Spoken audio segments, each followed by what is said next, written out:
ফেব্রুয়ারির প্রথমার্ধে নির্বাচন অনুষ্ঠিত হবে।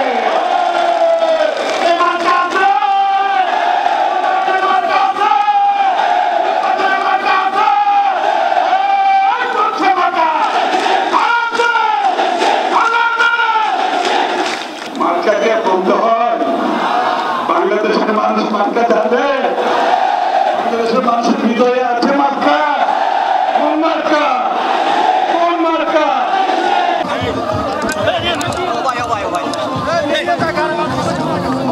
আজিয়া বিএনপির ৪৭তম প্রতিষ্ঠা বার্ষিকী উপলক্ষে চট্টগ্রামত একেবারে উৎসবমুখর পরিবেশ বিরাজ করার এই মুহূর্তে আর আছি চট্টগ্রামের কাজীর দেউরি এলাকার মধ্যে। এই এলাকাতুন বিশাল মিছিল লইয়ে এই যে বিএনপি রাস্তায় কমিটির সদস্য আমির খসরু মাহমুদ চৌধুরী, চট্টগ্রামের city mayor doctor Sadat Hossain এবং যে বিএনপির চট্টগ্রামের আহ্বায়ক এরশাদুল্লাহ সহ বিভিন্ন বিএনপির নেতাকর্মীগুলোর উপস্থিতি আজিয়ার যে এতক্ষণ যে বিশাল সমাবেশের তারা বিশাল এক মিছিল লইয়ে চট্টগ্রামের বিভিন্ন জায়গার মধ্যে প্রদক্ষিণ করেন।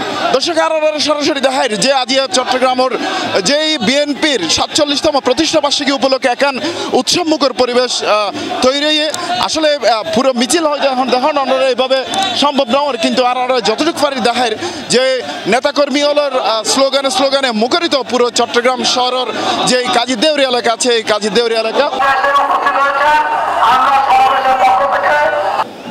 আজকে বাংলাদেশে ধানের শীষের জোয়ার,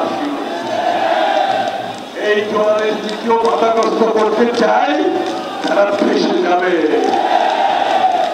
আমরা চাই একটা সুস্থ নির্বাচন, দেশের মানুষ যাকে ইচ্ছে নির্বাচন করতে পারে।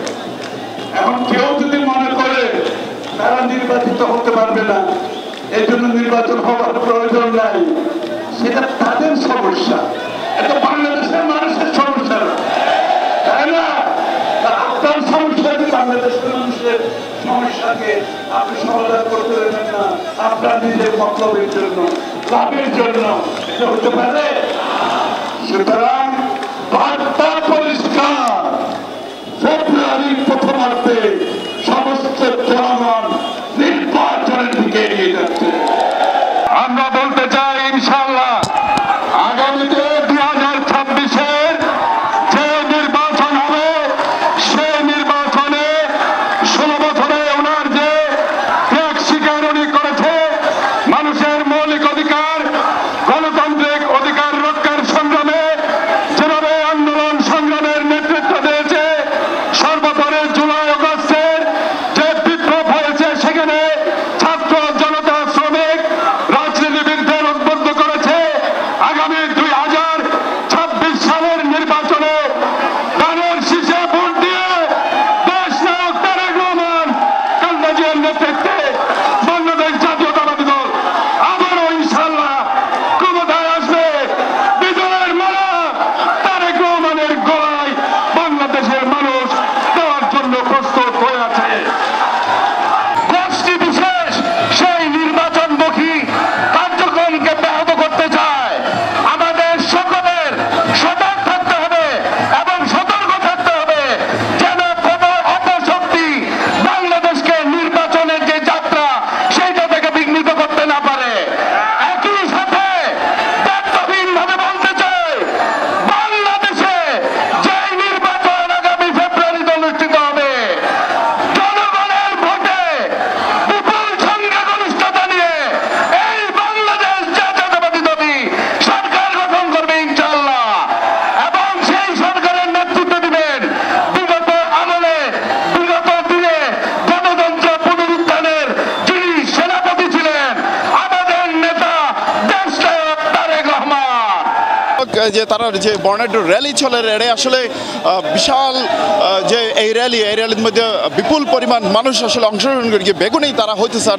এবং আর এতক্ষণ উনিলাম যে আমির খসরু মাহমুদ চৌধুরী জিয়ান হইল এবং ডাক্তার সাদাত কিংবা মীর হেলাল জিয়ান হইলে তারা অতি দ্রুত যে নির্বাচনের বলিয়ে তারা অপেক্ষা করেন এবং যে ফেব্রুয়ারির মধ্যে নির্বাচন দিবলাই তারা বেগুনে ইয়ানোর জোর দাবি জানায় এবং তারা বিভিন্ন বক্তব্য রেখে যদি এই নির্বাচন যদি আসলে ঐতন্য দেয় বা সুষ্ঠু নির্বাচন নয়, তাহলে বাংলাদেশের যে মালিকানা আছে এই মালিকানা আসলে বন্ধ করে ফেলে বলে এরকমও বন্ধ হয়ে যাবে, এইরকমও তারা আর বক্তব্যের মধ্যে হয়নি।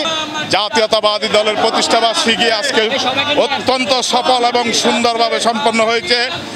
আমরা শহীদ প্রেসিডেন্ট জিয়া রহমানকে স্মরণ করি এবং খালেদা জিয়ার সুস্থতা কামনা করি। তারেক জিয়ার দেশে প্রত্যাবর্তন আশা করি। ফেব্রুয়ারিতে যে নির্বাচনের ঘোষণা দিয়েছে, যে কোনো কিছুর মূল্যের বিনিময়ে এই নির্বাচন হতে হবে, নাইলে গণতন্ত্র বিপর্যস্ত হবে, দেশ এবং জাতির জন্য কল্যাণ বই আনবে না। আজকের এই প্রতিষ্ঠাবার্ষিকীর ৪৭তম প্রতিষ্ঠাবার্ষিকীর জনসমুদ্রে প্রমাণ করেছে বীর চট্টলার মাটি, বিএনপির ঘাঁটি। আজকের এই জনসমুদ্র প্রমাণ করেছে বাংলাদেশের মানুষ একটি কাঙ্ক্ষিত নির্বাচন চায়। কোন ষড়যন্ত্র আগামী ফেব্রুয়ারির নির্বাচনকে বানচাল করতে পারবে না ইনশাআল্লাহ। আর যে আমরা এতক্ষণ দেখাইলাম আজিয়ার ৪৭তম প্রতিষ্ঠা বার্ষিকী উপলক্ষে যে চট্টগ্রামের যে এখন উৎসবমুখর পরিবেশ, এই উৎসবমুখর পরিবেশ পর্যন্ত